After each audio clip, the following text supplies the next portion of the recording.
Hello, and welcome back to the Thirst List, our weekly recording of entertaining sort of marketing news where we invite people from the industry to come in and comment on some of the stories that are making the headlines. So today we have the very awesome Andrew Jenkins, founder and CEO of Volterra.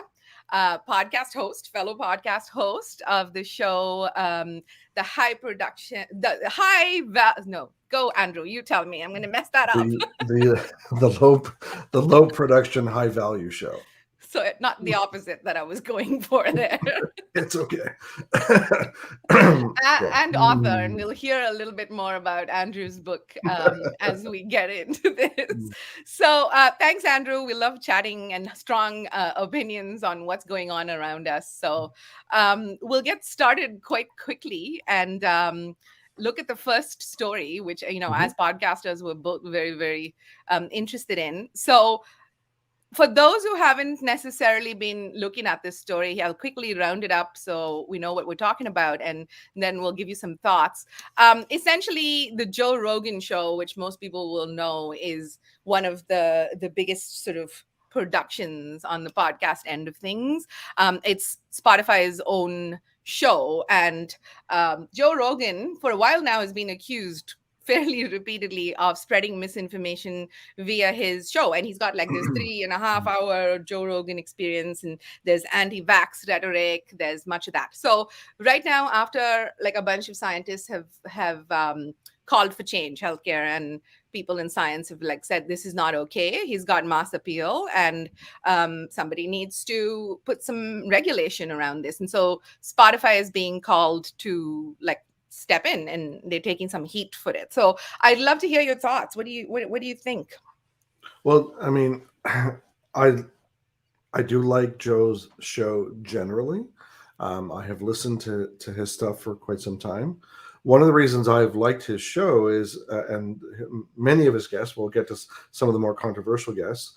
Like I don't agree with him having had Alex Jones and some other conspiracy theorists and things like that, and extremists like Alex Jones. But I've always just generally about podcasting, I find podcasts that have guests on that I know little about, or are just from a different field. Like sometimes it's just like a really interesting find. And there's a reason that Spotify brought him over to the tune of $100 million, is because he'd been grinding away at podcasting, not to make money, but he just, as he said, I wanted to bring together folks to have a conversation, just chat with my buddies and my friends from the comedy world. And 10 years later, he's number one. You have Mark Maron with the WTF podcast. Again, 10 years of just grinding away. More short-term successes are the Smartless podcast and Dax Shepard with the Armchair Experts. Yes. And Armchair is now exclusive to Spotify as well. So if you have a following, there's a chance, a big enough one, there's a chance that you'll get an exclusive deal on Spotify. But I agree that Joe has a platform, and we can argue whether he has a responsibility about how that platform gets used or not. So if he is having people that are disseminating misinformation or are controversial in their opinions, it's going to get talked about. And even on the flip side, where someone like Sanjay Gupta, the doctor from CNN, I listened to the podcast where Joe was interviewing him, and I was getting a little frustrated and impatient as Joe seemed to be pressing Dr. Gupta basically to kind of like, it wasn't like he was trying to get a gotcha, but it was almost like so many of them, quote, they did their own research, trying to find research that confirmed their bias. And he kept probing and pushing Gupta around studies and research and so on, in a sense to validate his opinion and to validate his own experiences when he caught COVID and took all these other treatments. And also, like, he was getting really mad at how CNN was portraying, ivermectin as, a horse dewormer, and because ivermectin has been used in with humans in for other things, but the way it was being portrayed, like he was, making his own medicine up, kind of thing. Mm-hmm. And so there was this debate. Anyway, um, he has a platform.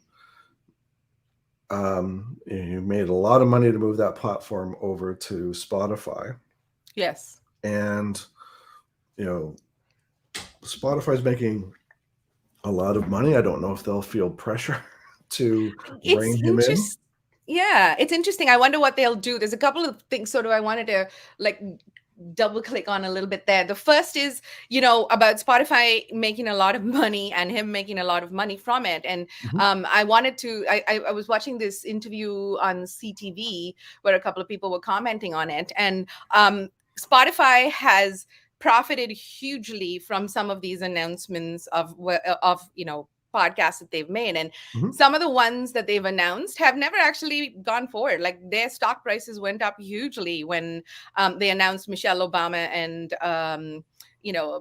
Barack Obama's show, and that show never happened, and like a few others like that. So I think my one of the things that I wanted to chat with you about is like to me there's tinges of that whole Facebook story here again, the Mhm, freedom of speech versus regulatory public right. safety issues. So I'd love for you to comment on Well, that. well, the business of press releases to build value. I mean, I worked for startups during the dot-com era, and I mean, that was an industry built on press releases, all for valuation and to garner investment. The one of the producers for the show Pivot with Kara Swisher and Scott Yes, Galloway, Galloway. um, she left to go produce the podcast for Meghan Markle and Prince Harry. Harry, But where's that where's podcast? that I podcast? think I Yes. think they maybe had one episode. So, but to your point about freedom of speech, now, you mentioned the video from CTV, and Canadians were offering their opinion. The problem is that Joe Rogan is American. Spotify, although came out of Europe, if it is publicly traded on a U.S. stock exchange, or it has a U.S. Entity in Delaware or something like that, um, Hmm. it's the same thing as Facebook. They are private companies. Freedom of speech pertains to the public square, and you can't yell fire in a theater. But Hmm. I can say something on Facebook, and if Facebook objects to what I've said, or I've breached their terms of service, and someone reports me for, breaching community rules, whatever, I can get removed. And so the lines, like, there's this argument about First Amendment and my right to free speech and so on. It's like, yeah, you have those rights, but what the missing piece is context. You don't Mm. necessarily have those rights on platforms like um, Spotify or Facebook or what have you. And if those companies, either of their own volition or under pressure, elect to remove you or suspend you or what have you, um, unfortunately, you're going to bear the brunt of it. Yeah. It's interesting. There's quite a few things where this is happening. I mean, there's parallels. Again, it's not the podcast format, but remember a few months ago with Netflix and Dave Chappelle and that whole stuff. So it's like I think it's a great time to be alive because we are learning things literally as we go and figuring out being on very, very opposite ends of some stuff. So with that said, here's another thing that people are on opposite ends of, TikTok. Yes. um, where do you stand on TikTok for specifically B2B, Andrew? We'll start there and then we'll share some thoughts on some examples. Well, first of all, I love TikTok. It is one of the most, I mean, it's so easy to blow an hour of your time or more consuming content there. Um, it is a place where I've seen some of the funniest content, the most Yeah. thought provoking, engaging, and sort of what inspired the title for my podcast, the Low Production High Value Show, is the low production quality of content on TikTok but that Hmm. doesn't mean that you can't get 30 million views or things Right. like that. Did it resonate with someone? Yeah. And one of the things, we have clients in B2B and trying to explain a meme and how do you explain to someone who's never been on TikTok to say, well, they take this audio of a 2-year-old or 3-year-old girl talking about something, and then they transpose that with the video you're making, and it's the underlying spirit of what's being said that creates the humor, and they're like, huh? And then What does you have that to say, mean? just Yeah. trust me. um, it's just so different. But it's also a sign. You and I were talking before we got live about this isn't new. Twitter bought Vine and could have done something like this, and even there's TikTok accounts dedicated to bringing Vines back to life, Yes. to reminisce. But and TikTok's 5 years old, but it's Yes. now part of sort of the everyday chatter. And I don't know if for B2B, if you want to establish a beachhead, but I wouldn't bet my business on it. Hmm. There's certainly companies that we have as clients that we're saying, you know, some of your stakeholder audience are likely there or will be there soon. And even just from a brand reputation, you might want to set up an account and sit on it so that someone else doesn't take it. Um, and depends on like who you're trying to reach. Uh, Yeah. but you must understand this: if you're going to have a presence on TikTok, you have to produce video content. Yes. You can't produce a blog. You can't, or I mean, you have to use video to on TikTok to drive people to your blog. But like you dip your toe in the water, set up an account, and just Yeah. observe first. But don't think that you can just do what you've been doing on other channels and No. get by. And like you have to up your game. I'm not saying you have to produce like a movie. Mm. Again, the production quality doesn't have to be huge. Look at LinkedIn; like they've got like an intern sitting on their couch, filming on their phone. Like Hmm. it's not studio production or anything like that, and it's a corporate account. Yes. Same thing with some of the banks and things like that. But this is not new. But as I often have to advise clients, um, or I teach at U of T as well, and I advise students that are coming from different companies. It's the bright new shiny thing, and you have to be careful that you don't get caught up in look at this new thing, and it draws all of your time and energy, and Yes. but doesn't produce. And you know, I'm over 50. um, but the segment of folks of my age category and gender and so on, it's a sliver on TikTok, but the 18 to 24, that's an entirely different category. If I was Right. targeting moms, the moms of TikTok community, and I've seen a corporate deck from TikTok about their like demographic breakdown, Demographic. and like that's one of the other things that I've absolutely been blown away by are the communities on TikTok. So if some of the communities like Moms of TikTok, Teacher Talk, Autism Talk, ADHD Talk, these different segments of stakeholder groups that are of interest to you, that you want to be a part of or what have you, there's some pretty strong and unique communities there for you to engage with as a person. And you have to be careful as a corporation. I jokingly say you don't want to be like Spot the Fed at Coachella if you're not welcome.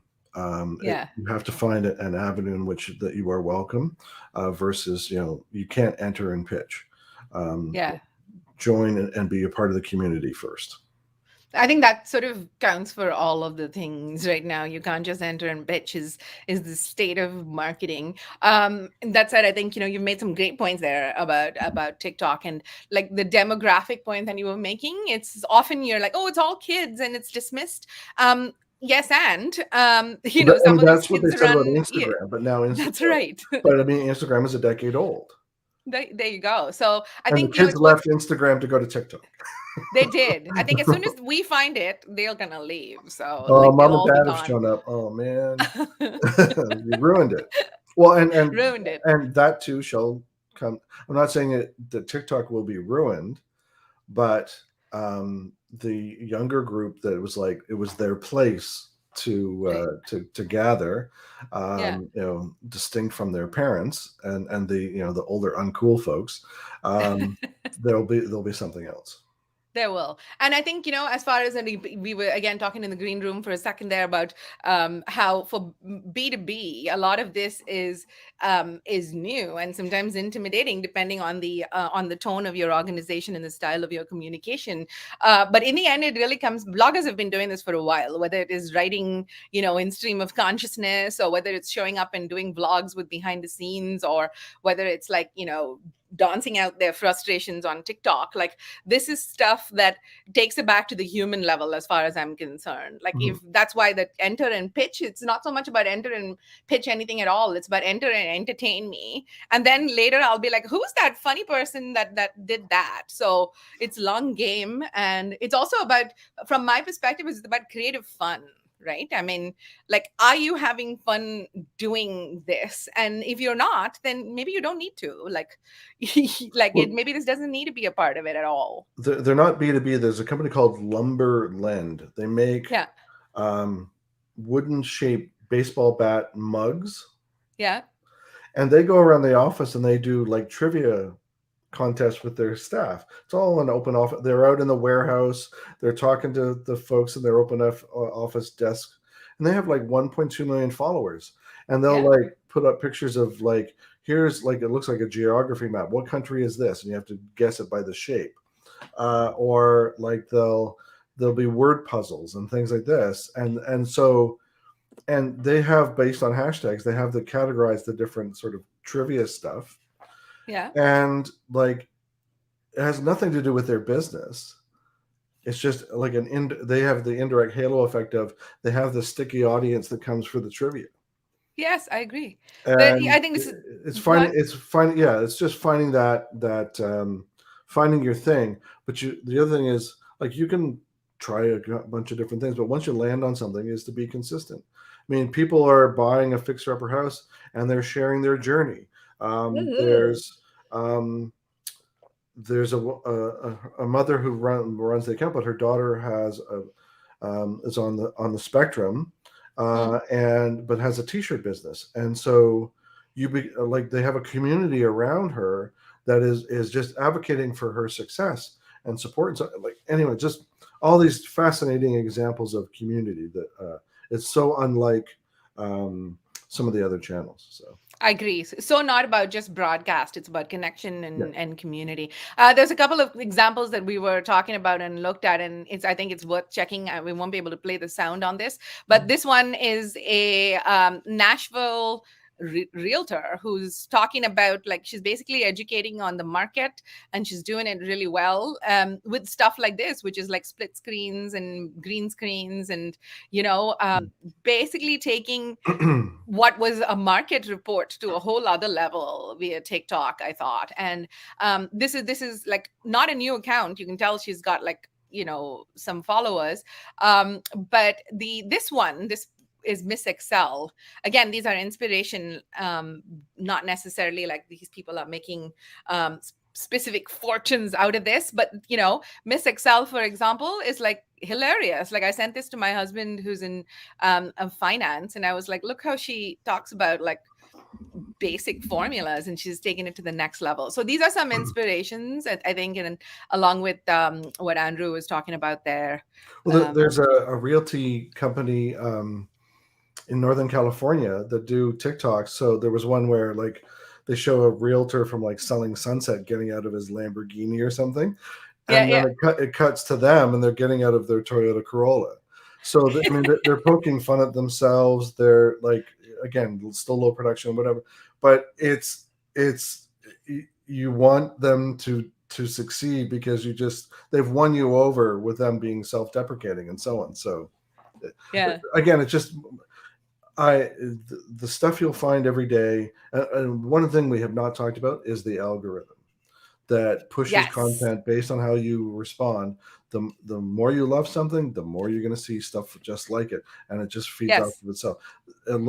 TikTok is making their algorithm available to other companies. It's that good, Hmm. and they're It is licensed. actually that good. It is like many others. I find it's annoying where I'm like, okay, I looked at that either once or by mistake or because someone sent it to me that, and now I'm irritated with how you're like processing it. But with TikTok, it's almost always right. Like 10 minutes into TikTok, you'll hear me giggling quietly in a corner because it just shows me a lot of funny stuff based on what I've seen, right? So, Well, just on that, one of the most amazing recent examples for me was I was pushed a, uh, a TikTok video related to the movie Encanto, and it mm, was a clip of all the different animations, animated characters. Then it had a split screen with the different people that were the voice or singing voice of that character. I just watched it. I didn't like it yeah, or save it or anything. I think a day later, I get a new TikTok pushed of one of the artists from the cast in her of her own account, not the Encanto account, a right. day later, merely because I had interacted with the content the day before that involved her, and I was just like, "Whoa, Well that's done. And pretty frightening. powerful, aggressive, Yeah. maybe a little We'll quick scary too." a little scary too. We'll quickly move into the Microsoft story to just touch on that, and then I want to chat some more about your book and your podcast. So yeah, for those who missed the story the last few days, Microsoft is buying the game company Activision. A couple of fun facts about them. For those who don't know the gaming world, their claim to fame, big game, is gosh, I'm having a brain shutdown moment. Call What of is their Duty. big game? Call of Duty, thank the Lord. Call of Duty is their big one. And then also more recently, if anyone remembers Fernando Machado, who was that CMO of Burger King, who won all the awards and pretty much the whole marketing community knew him. He moved to this gaming company as well. So I thought this was interesting. And I was telling you, Andrew, as a sort of mom of a 10-year-old, like I've developed a new interest in understanding immersive environments and some gaming. I never really was into it myself, neither was my husband, so this wasn't like a thing. And now I'm like, okay, I like see different paths to the metaverse. And then you hear people saying, if the metaverse takes off, and little as I know, I'm like, I think that's not accurate. I feel like the metaverse is here. It's a question of whether we're all going to go and hang out in it or not. Right. So talk to me. Well, the speculation is, to your point, is that it's already here, and that the most likely or most logical bridge to the metaverse for the masses is gaming, because they're already in the business of creating these worlds in which players navigate. Call of Duty, Red Dead, Grand Theft Auto. I don't know how many times, but how many hours my son has spent on Red Dead Redemption. Say that 3 times fast. um, and but we have been here before. You and Yeah. I were talking earlier about Second Life, and for those of you who don't Yes. remember Linden Labs and Second Life, it was a world of it was a virtual world in the late like 2000, around 2000. Like I was on it in 2008 for some research, Right. and you have Mark Zuckerberg talking about the metaverse now, and you even have people that are buying virtual real estate, and there are real estate companies or players in the metaverse that are actually kind of similar to the way land surveyors plotted land, and this is how many lots are available in this sector and so on. You could sell it off. That's happening in the metaverse right now, Mm-hmm. and so people are buying virtual locations, things like that. But the reason I bring up Second Life was one of the reasons Facebook exploded early on was you needed a .edu email address. You were compelled to disclose your identity. You couldn't use, you couldn't be anonymous. Yes. You can still be anonymous in some of the gaming that's happening now and so on. And so for if there's any anticipation of commerce, I mean, the gaming right now is still bigger than any box office movie known to man. A 5 million or a $30 million opening weekend for a movie is just a couple days of regular business for Call of Duty. Yeah.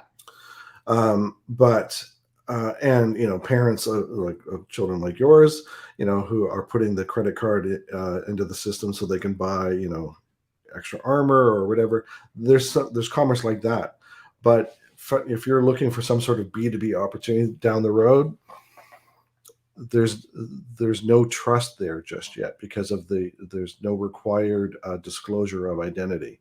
There's Mm. still this issue of anonymity. And that was the issue with Second Life. If I wanted to be a 3 foot tall, dragon, and I could be, and you wouldn't know who I was, in real life. But that was part of the intrigue. People liked the mystery. They liked the fantasy aspects, and there was a bit of magic too because you could fly. You could fly from one community in Second Life to another. Hmm. And whether we'll be able to fly in the metaverse or not, like we can certainly do it in some of the games and things like that. Right. But one fundamental is this idea of anonymity and trust. But the other thing is the deals. In the case of Activision, the deal still has to be approved. It does. Yeah. It will be the largest acquisition in Microsoft's history. It's only going to be a 3 to 4% dilution because Activision, because of the issues of sexual harassment and so on, Yes. and the related controversies that have driven down the stock price. That's why it was felt to be a good opportunity and a good deal for Microsoft. And there's similar speculation for Pinterest because it's had some controversies that have driven its stock price down as well. But they all still have to be approved. Yeah, that's right.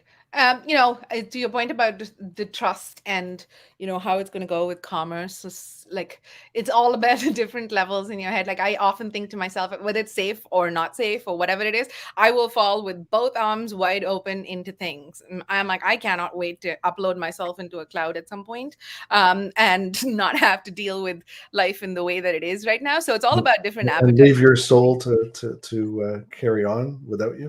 Only if someone wants it. Like for what purpose? Only if someone wants it. Well, Um, when my first foray into entrepreneurship in 1995, trying to sell menswear on the internet, it was a headache to get credit cards taken over the web. The banks didn't trust it. And now, like, people think nothing about putting their credit card on the internet right. because there's certain things about protection that are in place. So if measures like that end up being in place for the likes of the metaverse and so on, then you're going to have some adoption. But the other thing is there's the hurdle is the technology. If I'm going to go into VR systems and so on, I have to have the headgear and whatever. And there's also some talk about it doesn't look very cool. If it looks cool when you're in it, but if you're watching the other people that have got these crazy contraptions on, it doesn't. They look kind of dorky. Yeah. And you don't have to go too far back when you think about Google Glass and how Yes. people called people glassholes that were wearing because they were being jerks about it. So anyway. That's interesting. All right, Andrew, tell me about your book, and I want to chat a little bit about your podcast as well because I know Sure. we've talked about it for a while. So, first, the book. Well, so the book is Social Media Marketing for Business: Scaling Social Media Across Your Organization. And it was, and you and I first met when I was teaching my course at U of T, Hmm. and which I'm still doing. It'll be 8 years this year. For those of you not familiar, it's the University of Toronto. Anyway, there's a lot of books out there about social media marketing, and my Hmm. book has elements of marketing advice and suggestions and case studies, etc. But what's often overlooked is what I refer to as the operationalization of social media. When you're in a mid to large enterprise, Marketing, yes, is going to have a team or a department or what have you. But there's a lot of other things that are overlooked when it comes to rolling out social media, like regulations, compliance, HR. And that's the less sexy, some might call boring, but it's necessary elements Yeah. of social media. And one of the most overlooked aspects of social media when it comes to a larger organization is change. You're asking for people to endorse or to give you permission to enact certain strategies and operating models and so on that they may not be familiar with. And so they're having to make a less informed decision. Hmm. So you've got to do a lot of stakeholder management and things like that. And so there's a lot of those aspects in the book to be prescriptive about. You find yourself in a position trying to scale social media in a larger organization, and it gives you a bit of a roadmap and a lot of things to consider as you navigate your path. I like that. When's the book out? It'll be you can pre-order now on Amazon, Mm. but it's coming out in the UK at the beginning of March and in North America at the end of March. Well, that's quick. Cool. I look forward to it, Andrew. Thank you. And very, very big fan of your podcast name, although I say it wrong every single time. And we've talked about it for a while. How's that going? Like, we haven't actually chatted since you have started releasing. I know you recorded them in batch. How are you liking the podcast world? Well, so we're releasing it now in like full episodes, but also then we're sprinkling out little sound bites, little audiograms, as well as short video clips, Yeah. teasers that just contain a little nugget of value or a little idea. So having fun with that. You and I both enjoy having conversations with other interesting people. And so it's the low production, high value show. It's a show for and about entrepreneurs. I've Hmm. always enjoyed talking to other entrepreneurs about their journey and their challenges, and what is gets them up every day, and where and how they're finding fun in what they're doing, and as well just sharing their experiences, good, bad, and indifferent, and then disseminating it in both video and podcast form. Hmm. And so, we'll be making some changes to the corporate website to make it more accessible there. So, it's receiving a lot of emphasis and focus for me for 2022. I love that. I mean, I already know that you're a podcaster, and we've been talking about it. But I did want to like be asking guests in the future what their like thoughts on podcasting are. So one of the questions I did want to ask is often about name. Like why that name? Like it's super descriptive, and I can tell immediately what it means. Well, But like, what drew you to that name as opposed to a different one? well, the it was that people are forgiving production value for access. Mm, And I mean, you look at Joe Rogan, and he's got a studio, and he's got producers surrounding him, and so on. And I mean, do I have help with my show? Yes, yes. but it's me having the conversation. But you don't have to look any further than TikTok to see someone shot something with their phone that had 30 million views, and it had to do with what was in the video, not how the video was shot. It was what Hmm. was said or whether it was funny or what have you. And I have a degree in film production. So I know what's required to produce something of a certain level of quality and so on.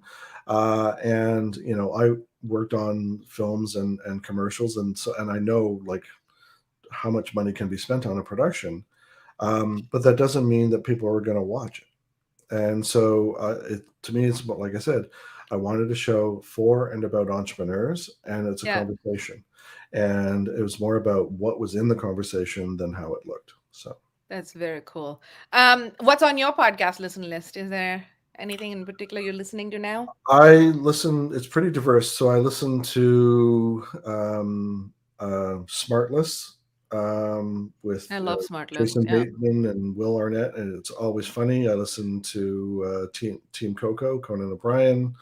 I listen to Joe Rogan, depending on who the guest is, Armchair Expert.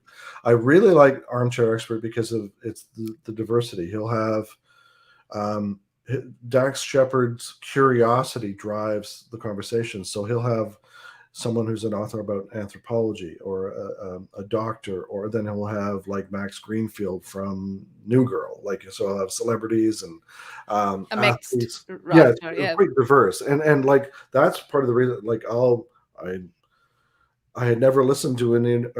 I watched F1 Drive to Survive on Netflix, and I went back on Armchair to listen to his interview with Danny Ricciardo, from the Australian F1 driver. Mm-hmm. So, like, anyway, just these like discoveries. Um, and I listened to some entrepreneur shows like B2B Growth, Entrepreneurs on Fire. Every Sunday, I find myself listening to Al Franken, and Mm. his, but it's a little more political. And the last one I'll Yeah. share with you is Mark Maron, WTF. Those are the ones I tend to on a weekly basis. Nice. Oh, I've completely glossed over the two that I listen to twice a week are the Daily Beast and Pivot, especially Pivot with Kara Swisher and Scott Kara Galloway. Swisher. Yeah, love it. Yeah, great. That's a really good list. Is there a preferred podcast length that you like? No, if someone, I mean, no, I mean the Neil Patel does 6 to 8 minutes. Joe Rogan does 3 hours, and so um, Somewhere in the middle, normal people live. most of the ones I tend to listen to are about an hour. Yeah. But that doesn't mean that you can't get. Some of them are a great half hour. Yeah. So, or a great What 7 minutes from Neil Patel. what So, speed? What speed do you listen to? a regular speed. You do? Yeah. That's interesting. I'm like a 1.2, 1.5, even I, 2 if I'm doing quality I checks. haven't tried speeding it up. Mm.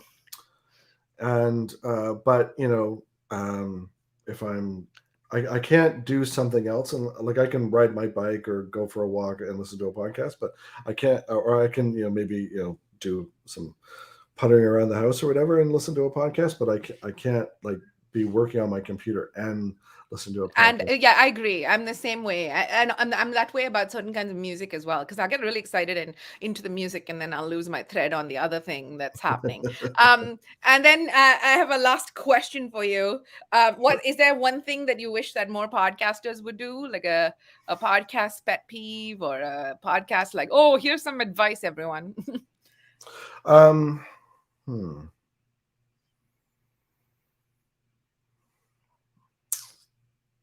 I I will say I like some podcasts that do like questions from their audience. Scott Galloway does office hours where he'll take questions from his listeners. Um, the Pivot podcast does listener mail. Justin Long Yeah. does a podcast, and they'll have, and so sometimes it can take some of the questions are, especially the one for Pivot or Scott Galloway, are very, very thoughtful, informed questions that can make for like a, even a 5 minute segment of like really interesting content. On So, its own. um, you know, but you have to have been doing it long enough to have an audience that's going to send you a question. That's right. That's right. Or you rig it in the beginning, and then you make sure that you keep those standards. But But thank you yeah, for just, that. Go on.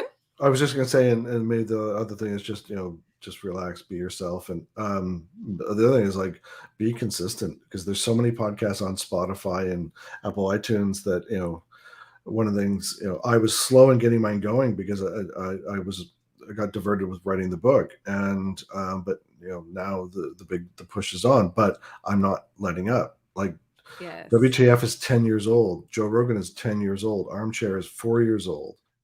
Yeah. Smartless is 2 years old. And they're doing it every week. And You have to keep mhm. at it. There's just no option. Like, I mean, fun story, side story. You and I were at a session together a few years ago, and Jay Bear was talking about binge-worthy content, and he was talking about how binge-worthy has nothing to do with, like, the quality and that. It's got to do with you're there at 8 p.m. on Tuesdays every freaking week, whether or not the audience chooses to see, or hear. Like, you're there, and you deliver. So I think you Well, cannot stress consistency enough. well, the talking to Kate Chernis from Lately, lately. AI tool, they'll have webinars every week, but they've come to the realization the webinars will not be well attended or as highly attended as they would like. But the consumption of their content afterward Yeah, is what they're focused on. And the exactly. engagement that they get afterward, being able to keep like extending the shelf life of the content.